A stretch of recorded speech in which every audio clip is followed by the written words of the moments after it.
Hey class, this is Dr. Willis logging on to introduce Module 7.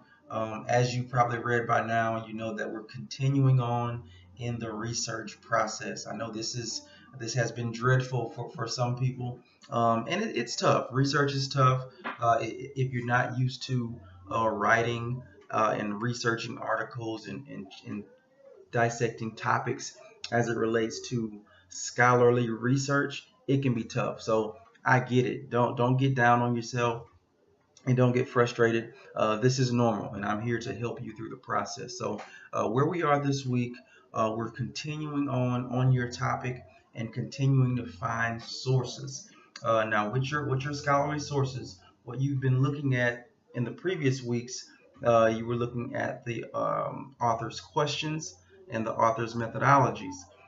So this week, we're looking at the results and the conclusion. So this is why it's very important, and you kind of I've been harping on this for the last couple of weeks.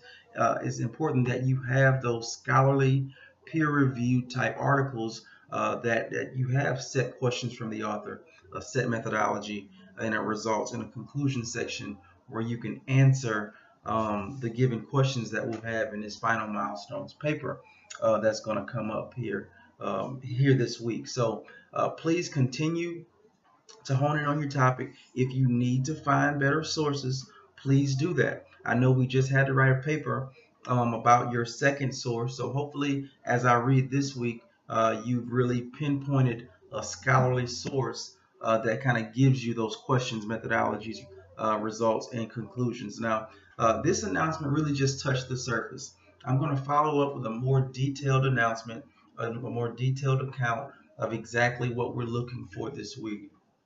But I do not see a discussion board that's due this week. All we have is that final milestones paper, and there's a few videos that you need to watch. But as I stated, this is a very brief announcement. I'm going to follow up with a more in-depth, thorough announcement. So stay tuned for that. If you have any questions, concerns, please email me. There's also a few students left that have not made those corrections from the Module 4 papers. So I really want you to go back in and make those corrections because I want to improve your grade. This is your grade, and when you have the instructor begging you to make those corrections, please make the corrections. Also, if I left any comments or emailed you about your Module 5 paper, you want to go ahead and make those corrections as well. Y'all, don't get discouraged. Don't get down. The term is almost over, but we still have a lot of time to really get back on the right track if we fell off, which not many of you have. I think everybody's doing well, but I just think a lot of people are being overwhelmed by the research process. So I don't want you to get frustrated or overwhelmed. I'm here to help you as much as I can.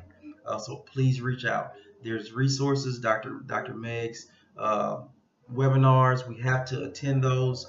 We have to be willing to watch each presentation that I do so we can get better in this process. So if you have questions or concerns, please email me. As I just stated, I'm going to follow up with a more thorough announcement that's kind of going to be another presentation just highlighting everything you need to be looking for this week for that paper. All right. You all have a wonderful day and enjoy your week. All right.